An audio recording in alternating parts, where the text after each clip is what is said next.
আসুন ভগবান বুদ্ধের এই গল্পটি আমরা শুনি। আর এই গল্পটি শুনলে দুঃখ বলে কোনো বস্তু আপনাকে স্পর্শ করতে পারবে না। ভগবান বুদ্ধ গ্রাম থেকে গ্রাম, শহর থেকে শহর তার শিষ্যদের সঙ্গে নিয়ে শিক্ষা প্রচার করতেন। তখন গ্রীষ্মকাল।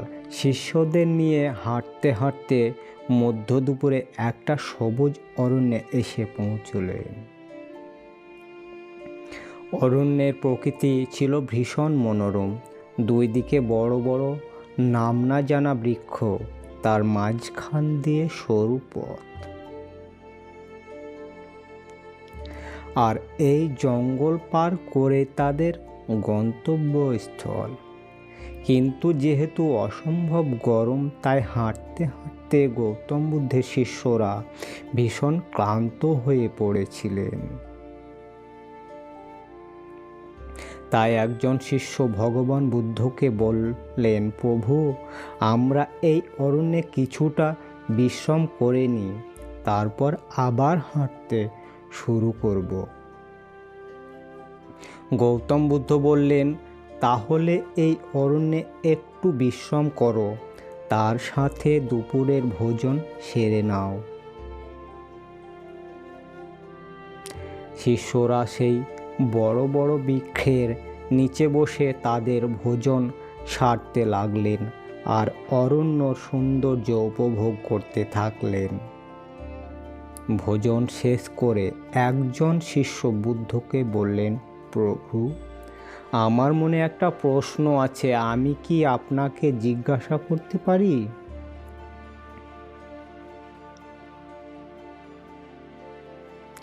ভগবান বুদ্ধ বললেন, বলো দেখি, তোমার মনে কি প্রশ্ন আছে? শিষ্যটি বললেন, প্রভু, আপনার মুখে সর্বদা একটা উজ্জ্বল হাসি বিরাজ করে, যে হাসি আমাদের সকলকে ভেতর থেকে আনন্দ যোগায়।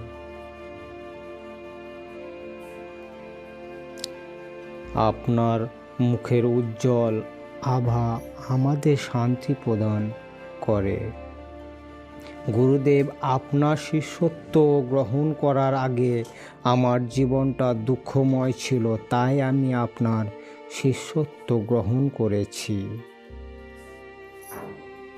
কিন্তু আমার কাছে এখনো পরিষ্কার হয়নি যে মানুষের জীবনে দুঃখটা কেন আসে, দুঃখটা আসলে কি?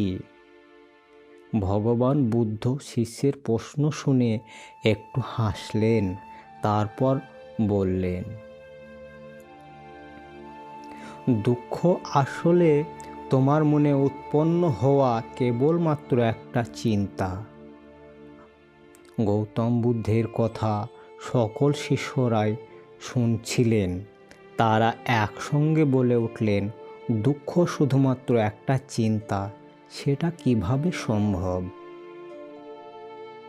ভগবান বুদ্ধ বললেন, তোমাদের একটা গল্প বলি, মন দিয়ে শোনো। একদা এক গ্রামে এক জমিদার বাস করতেন। তার একজন সবচেয়ে পুরনো ও বিশ্বস্ত ভৃত্য ছিল। সে ভীষণ সহজ সরল ও সাদাসিধে মানুষ ছিল। একদিন একটা বিশেষ কাজে জমিদার শহরে গেলেন এবং কাজ শেষে ফিরে আসার সময় জমিদার একটা মূল্যবান জিনিস বাড়িতে নিয়ে আসেন, যেটা তিনি তার শোবার ঘরে সাজিয়ে রাখেন এবং ওই ভৃত্যকে ডেকে বললেন, এটার খুব যত্ন নেবে, দেখবে যেন কখনোই ভেঙে না যায়। ভৃত্যটি বলে, জমিদার বাবু, আপনি কোনো চিন্তা করবেন না, আমি এই মূল্যবান জিনিসটির বিশেষ যত্ন। পরের দিন ভৃত্যটি সারা ঘর পরিষ্কার করছিল। পরিষ্কার করতে করতে ওই মূল্যবান জিনিসটাও পরিষ্কার করতে থাকে। কিন্তু হঠাৎ করে ওই মূল্যবান জিনিসটি ভৃত্যের হাত থেকে পড়ে গিয়ে ভেঙে টুকরো টুকরো হয়ে যায়। জমিদার কথাটি শুনে ভীষণ রেগে যান এবং ভৃত্যটিকে প্রচণ্ড বকাবকি করেন, কিন্তু তিনি যেহেতু বিশ্বস্ত আর অনেক পুরনো, তাই কাজ থেকে তাকে বিতাড়িত করতে পারেন না। জমিদার মনে দুঃখ হয় ওই মূল্যবান জিনিসটির জন্য। রাতে ঘুমোতে গিয়ে ঘুমোতে পারেন না। জমিদার বিছানা ছেড়ে উঠে পায়চারি করতে থাকেন। হঠাৎ জমিদার দেখেন ওই ভৃত্যটি নাক ডেকে ঘুমোচ্ছে। এটা দেখে জমিদার আরও বেশি রেগে যান। ভাবেন, আমার এত মূল্যবান জিনিসটা ভেঙে দিয়েও ও ঘুমোচ্ছে কিভাবে? আমার রাতের ঘুম কেড়ে নিয়েছে আর ও নিশ্চিন্তে ঘুমাচ্ছে।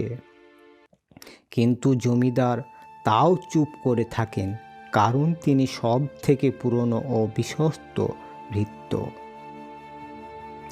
পরদিন জমিদার ভাবতে থাকেন কেমন করে ভৃত্যটিকে উচিত শিক্ষা দেওয়া যায়। জমিদারের মাথায় একটা বুদ্ধি আসে।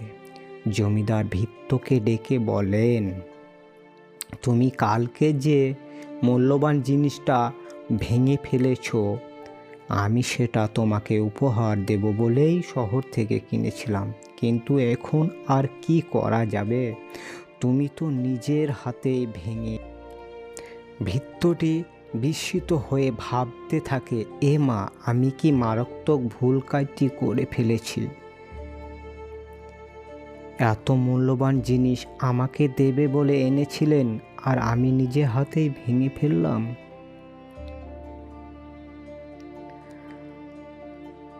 এটা ভেবে ভেবে ভৃত্যের মনে ভীষণ দুঃখ, ভীষণ অনুশোচনা হয়।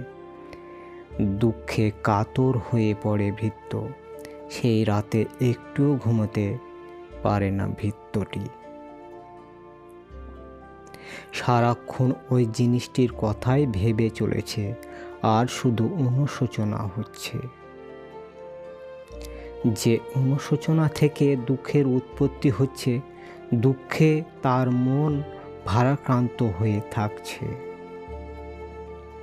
ভৃত্যটিকে যখন মূল্যবান জিনিসটা ভেঙে ফেলেছিলেন, তখন কিন্তু তার এক ফোঁটাও দুঃখ বা অনুশোচনা হয়নি। কারণ তখন ভৃত্যটি জমিদারের জিনিস ভেঙেছিলেন। যখন ভৃত্যটির জানল যে মূল্যবান জিনিস তার ছিল, ঠিক তখন থেকে ভৃত্যের মনে অনুশোচনা, দুঃখ জন্ম নিল। এইটুকু বলে গৌতম বুদ্ধ তার শিষ্যদের বললেন, তাহলে দেখলে তো, দুঃখ কেবল একটি চিন্তা মাত্র। সেই চিন্তা তৈরি হয় কোনো কিছুর সঙ্গে নিজেকে জড়িয়ে ফেললে।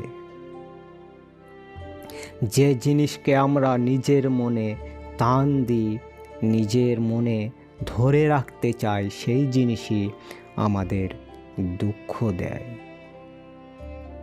কারণ যা কিছু আমার, তা কেবল ক্ষণিকের জন্য, কোনো কিছুই চিরস্থায়ী নয়। তাই কোনো কিছু নিয়েই তোমরা দুঃখ করো না। যা তোমার কাছে আছে তাই নিয়ে সন্তুষ্ট থাকো। তাহলে দেখবে আস্তে আস্তে তোমার মন থেকে সব দুঃখ দূর হয়ে যাবে। তাহলে আসুন গৌতম বুদ্ধের শিক্ষা থেকে আমরাও শিক্ষা নেই। আমরা মনে প্রাণে প্রতিজ্ঞা করি, আমাদের মনে দুঃখ বলে কোনো কিছুই স্থান দেব না। আমার যা আছে, যতটুকু আছে, তাই নিয়ে সন্তুষ্ট থাকব। ধন্যবাদ।